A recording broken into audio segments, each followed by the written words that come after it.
Hello student, good morning. How are you? आपको मुझे आशा है कि आपको जो पहले हमने उपसर्ग और प्रत्यय जो पाठ पढ़ाया था आपको समझ में आया होगा। पहले हमने आपको पाठ 2 उपसर्ग और प्रत्यय का सिर्फ उपसर्ग पाठ का वीडियो भेजा था और पीडीएफ भेजी थी, आपको समझ आई होगी। आज हम सिर्फ प्रत्यय पढ़ेंगे कि प्रत्यय क्या है।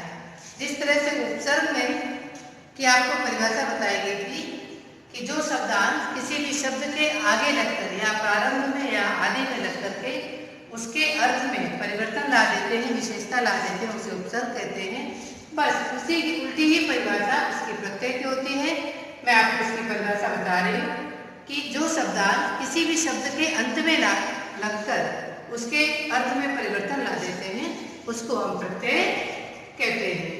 आई थिंक आपको दोनों की परिभाषा याद है और मुझे पता है कि ये पाठ बहुत ही सरल है, आपने पहले भी पढ़ा है। आप प्रत्यय से आसानी से बना भी लेते हैं, मूल शब्द से प्रत्यय को अलग कर देते हैं और उपसर्ग को भी अलग कर देते हैं। उपसर्गों से नए शब्द बना लेते हैं और प्रत्यय से भी नए शब्द बना देते हैं। और कई शब्द तो ऐसे होते हैं कि जिनमें मूल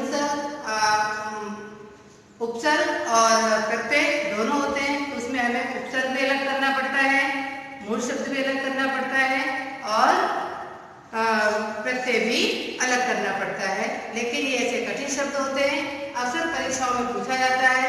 कम से कम ये 4 नंबर का तो परीक्षा में पूछा ही जाता है, इसलिए आप इसको ध्यान से समझें और सुने। तो पहले मैंने आपको प्रत्यय की परिभाषा बताई। प्रत्यय की परिभाषा है कि जो शब्दांश शब्द के किसी भी शब्द के अंत में लगकर आखिरी में लग करके उसके अर्थ में परिवर्तन लाते हैं उसको हम बोलते हैं प्रत्यय। अब प्रत्यय किन किन चीजों से बन सकते हैं वो आप देखिए। जैसे दिया है संज्ञा बनाने वाले प्रत्यय, इनसे भी बनते हैं। विशेषण बनाने वाले प्रत्यय, क्रिया विशेषण बनाने वाले प्रत्यय, भाववाचक बनाने वाले प्रत्यय, कर्मवाचक प्रत्यय, कर्मवाचक से बनने वाले स्त्रीलिंग, क्रिया विशेषण से कितनी सारी चीजों से प्रत्यय बनाए जाते हैं और आपको ये प्रत्यय दिए गए हैं। और आपको मैं प्रत्यय समझने की एक ट्रिक समझा रही हूं, इसको ध्यान से समझिए। जैसे ये हमारे स्वर हैं अ, आ, ई, उ, ए, ऐ और ओ। अब कभी कभी प्रत्यय में क्या होता है, हमको बताया, आपको मैं समझा रही हूँ कि प्रत्यय हमेशा आखिरी में लगते हैं। बिल्कुल सही बात है, आखिरी में लगते हैं। लेकिन कभी कभी प्रत्यय बनाते समय पहले के शब्दों में भी मतलब शब्दों जो शब्द होता है उसके प्रारंभ के शब्दों में भी परिवर्तन आता है। तो अगर उसके प्रारंभ के शब्द में अ लगा है तो आ में चेंज हो जाएगा, छोटी ई और ए गई है तो वो ऐ में चेंज हो जाएगा, बदल जाएगा। और उ और ओ है तो वो अ में बदल जाएगा। इन सब चीज को समझाने के लिए मैं आपको पीडीएफ भी भेजूंगी, तो उसमें आप ध्यान से समझेंगे। अब जैसे ये सारे प्रत्यय हैं, आप ध्यान से मेरे साथ बोलिए। जैसे आई, ई, उ, ई, वाला, ता, कर, त्व, औती, अ, इन, आ, इन, पूर्वक और तब। ये सारे जितने प्रत्यय मैंने यहाँ बताए हैं ना हमने आपको, उसी को विस्तार में आपको बताऊंगी। इन सारे प्रत्यय का ये मिक्सअप दिया गया, सब में से 2-3 दिन देख करके आपको समझाया गया है। आप जब अपनी किताब में देखेंगे तो आपको ये और भी अच्छे से विस्तार से समझ आएगा कि कहाँ से कौन सी चीज ली गई है। अब जैसे पहला शब्द है चढ़ाई, तो यहाँ पे देखिए जो चढ़ाई है ना, तो मूल शब्द क्या है, चढ़, और इसका आ है ना, ये आ की मात्रा ये हो गई आई, तो ये हो गया हमने बताया आपको चढ़ प्लस आई, तो आई इसका प्रत्यय है और चढ़ इसका मूल शब्द है। आगे देखिए मजदूरी और कथनी, तो मजदूरी में जो मजदूर होगा वो होगा आपका मूल शब्द, लेकिन जो ये बड़ी की मात्रा है जैसे दिया है मजदूर प्लस ई, तो ये हो गया आपका ई प्रत्यय हो गया और मजदूर मूल शब्द हो गया। फिर है कमाऊ,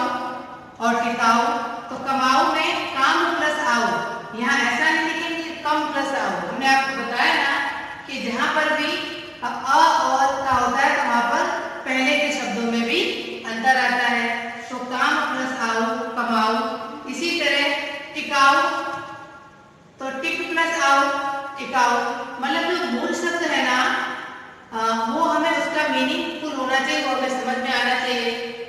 आगे देखिए भारतीय, तो यहाँ पे भारत शब्द है ना भारतीय, तो भारत कैसा है, मूल शब्द है जो यहाँ हमने बताया आपको, और ई इसका प्रत्यय है। भारतीय इसी तरह राष्ट्रीय, राष्ट्र इसका मूल शब्द है, और ये जो बड़ी की मात्रा ई चढ़ा है ये है आपका प्रत्यय। इसी तरह खाने वाला, तो खाने वाले में जो खाने वाला है वो आपको सीधा समझ में आ रहा है, खाने प्लस वाला, खाने वाला। आगे है डूबता, डूबता में ये कैसा है, ता प्रत्यय है, यहाँ पे डूब मूल शब्द है और ये ता प्रत्यय है। इस तरह से ये क्रिया संबंधी है, क्रिया संबंधी आपके लिए विशेषण वाले आ गए थे। अब जैसे सोकर, तो सोना एक क्रिया है, कर इसका प्रत्यय है, लिखना एक क्रिया है, कर इसका प्रत्यय है, तो हो जाएगा लिख प्लस कर, सो प्लस कर।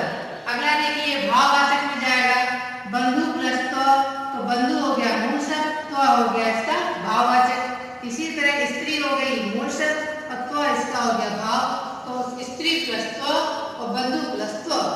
इस तरह से ये बंधु इसका मूल शब्द है और तो इसका प्रत्यय है।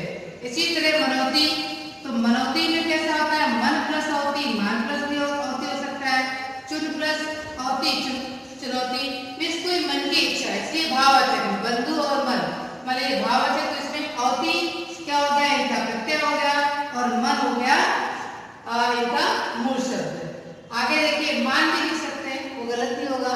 अगला है, अब यहाँ हमने बताया था कि बहुत सारे ऐसे शब्द होते हैं जैसे अ और अ, यहाँ हमने आपको बताया था कि अ और आ होता है तो आ हो जाता है, तो इसी तरह अब यहाँ पे हमने कुछ लिखा है धार्मिक, नागरिक, तो ऐसा नहीं लिखेंगे कि धार्मिक, इस तरह से नहीं लिखेंगे, तो यहाँ आ क्यों है, क्योंकि यहाँ पर अ है, अ जुड़ेगा तो अ में चेंज हो गया, इसलिए धर्म प्लस इक, तो धार्मिक नहीं बोला जाएगा, इसको धार्मिक बोला जाएगा।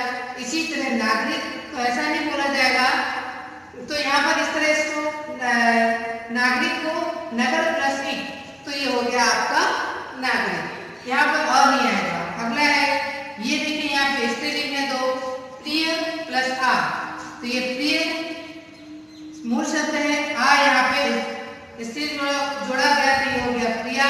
इसी तरह शिष्य पुल्लिंग है, लेकिन यहाँ पे आ शब्द आपका प्रत्यय जोड़ा गया तो ये स्त्रीलिंग में बदल गया, तो ये हो जाएगा शिष्या, और ये प्रिय प्लस आ, तो ये हो गया प्रिया, जो यहाँ बताया गया। अगला देखिए प्रिय प्लस आ हो जाएगा यहाँ पे। अब यहाँ पे आप देखिए धोबी प्लस ई, तो यहाँ पे धोबी है ना, धोबी यहाँ दिया धोबी प्लस इन, धोबी, तो ये धोबी कैसा है पुल्लिंग, लेकिन जब उसमें इन जोड़ा गया तो ये स्त्रीलिंग बना, तो ये स्त्रीलिंग वाले हैं धोबी प्लस इन, धोबी, धोबी एंड माली प्लस इन, ये छोटी की मात्रा और ना अलग कर दिए जाएंगे, तो ये हो जाएगा आपका धोबी। इसी तरह ये क्रिया विशेषण दिए गए, किस तरह से काम किया गया, सफलता पूर्वक, इसको दोनों को अलग कर देंगे ना, सफलता अलग करेंगे, पूर्वक अलग करेंगे, ये आसानी से समझ में आ रहा है, तो सफलता पूर्वक। इसी तरह सामान्यतः, सामान्य प्लस त दिया यहाँ पर, तो कोई भी काम किस तरीके से किया गया है, किस विधि से किया गया, उसको क्रिया विशेषण कहते हैं, तो सामान्य प्लस त। इस तरह से आपको प्रत्यय दिए गए, मैंने आपको ट्रिक भी समझाई है, और आशा है कि आपको ये वीडियो समझ में आया होगा, और इसके विस्तार में समझने के लिए आपको पीडीएफ भेजे जाएंगे, जैसे उत्तर में भेजे गए थे, आप उनको ध्यान से पढ़ें, देखें। कोई डाउट हो, जैसे आप बीच बीच में फोन करके पूछ रहे हैं, मुझे अच्छा लग रहा है, आपको जो चीज़ समझ में नहीं आ रही है, हो सकता है आपकी बुक का सेट अलग हो, तो कुछ चीज़ें पीडीएफ में आपको अलग मिल सकती है, लेकिन जो भी पीडीएफ अगर मैं भेज रही हूँ उसको